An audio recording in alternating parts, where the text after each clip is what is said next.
Hi everybody, in this video we're going to talk about product system, specifically product line. It's an important concept to understand.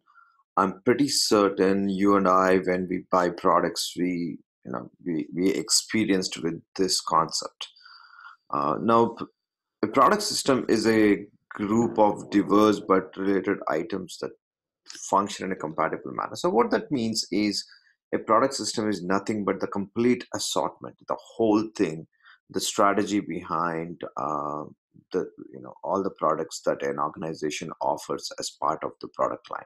Like the Procter and Gamble, it can say cleaning supplies as the major entity, and within the cleaning supplies, it will have laundry supplies, kitchen supplies, home supplies, the garden supplies, everything. Each of them is an independent product line.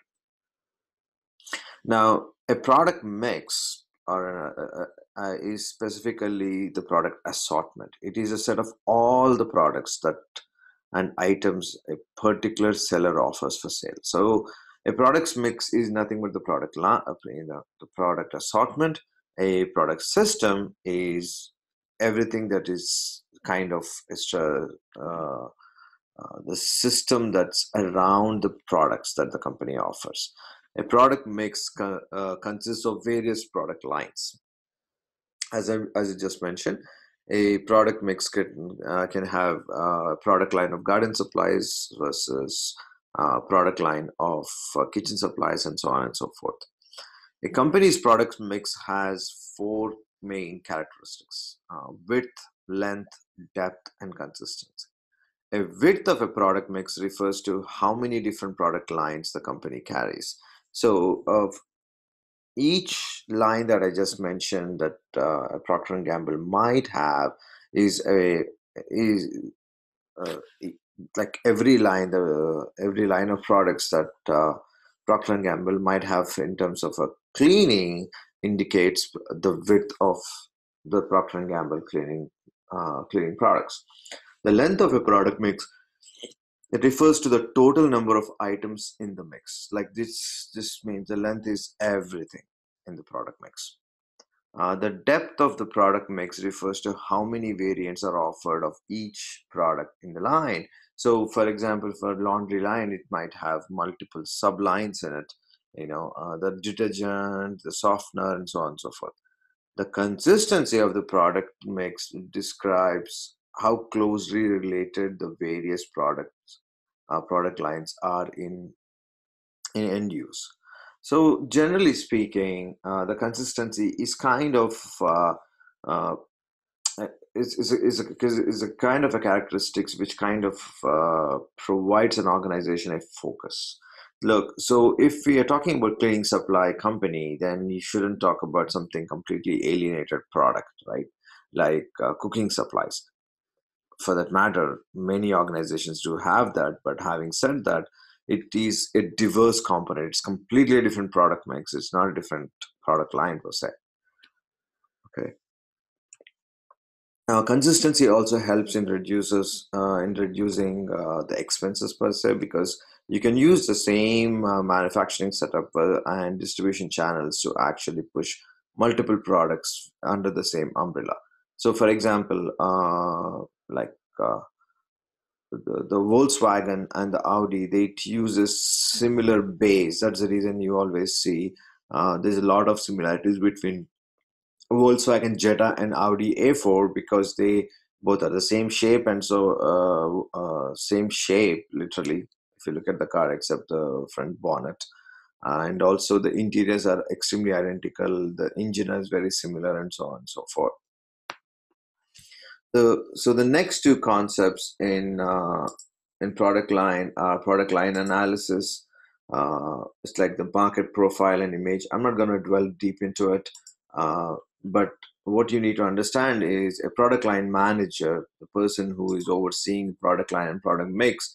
It is his or her responsibility to actually investigate how each of the product lines are working. So if something is not working, that means they need to concentrate on it, right? So, for example, in this diagram, if you see, most of them are doing pretty well, right? The sales and the profits are at the same level, except the first one where the sales are higher, the profit margins are lower. but a product line manager here, he or she can decide it's like if they can do something about this. Versus the 3 and 4 are absolutely rosy picture. They might have to try and increase the sale of this because the profit is over 100% of the car sales, which is significant. Now, in the next concept is perceptual mapping. This perceptual mapping is nothing but a two-dimensional image where an analyst or researcher can assign multiple products based on the characteristics that are described in x-axis and y-axis. In this case, the it's based on the paper weight on the x-axis and the finish quality on the y-axis. Now, why is this important? Perceptual map is also used in consumer behavior. So, in a perceptual map, based on the characteristics. So, for example, if you're looking at a car, you can look at the speed versus the price, or the speed versus the mileage, and identify products in that space, right? So, in this case, the paper weight is low, medium, high, and extremely high. Where similarly for a car brand, you can have the max speed of 100 miles per hour, 140 miles per hour, or 150 miles per hour, or 0 to 60 in 8 seconds, 7 seconds, 6 seconds, 5 seconds, whatever. So, depending on that, a organization can place a product in one space, right? So, for example, if the product that you choose in this category and your competition is in this category based on the speed and the mileage, that means there's a huge space in the middle if there are consumers. So depending on how many products are in your competitive landscape, or depending on if you decide that if you come to a conclusion that your product does have a competitive advantage on some categories and you want to venture out into different categories, then they can identify the target market. The last concept in this part is product line length. Now, this is a concept that you will see more often in our daily life. Now, what is product line length? Product lines, they tend to lengthen over time, generally speaking, which is kind of obvious, right? If an organization is in business for more than 15, 20 years, they may or they can come up with multiple product lines which kind of work in tandem with their existing product lines, or uh, even if they are not compatible with existing product lines, but if it can use a similar distribution network to make more margins, why not? There are two concepts in product line length. One is called product stretching. The other one is the line stretching, and the other one is line filling. The line stretching can be done three ways: downward market stretch, upward up market stretch, and two-way market stretch. So what this means is a organization might have a product in the market space, product X. Now they might have a strategy to go up in price and get more wealthier consumer, or go down in price and be more penetrative, use more market penetration strategy where it is accessible to more consumer. A line manager need to decide it. An example for a down market stretch, up market stretch, and a two-way stretch is uh, in 2016-17, Elon Musk gave one of the first interviews about the future of Tesla when the Tesla market was going down, and he announced that they are planning to bring two cars. One is more expensive than the Tesla Model S, and the other one is a cheaper one.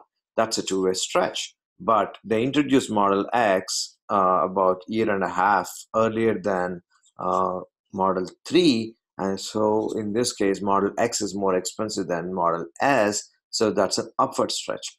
The point where uh, where they accept uh, cheaper product, or the cheaper product is launched, that is a downward market stretch, or the down market stretch.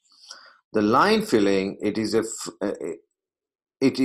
where a firm also lengthens its product line by adding more items within the present range. So what this means is like, so for an example is, if in a given a month there are 100,000 cars being sold in the United States, of which 50,000 are in one zone, one area, one market, one pricing structure.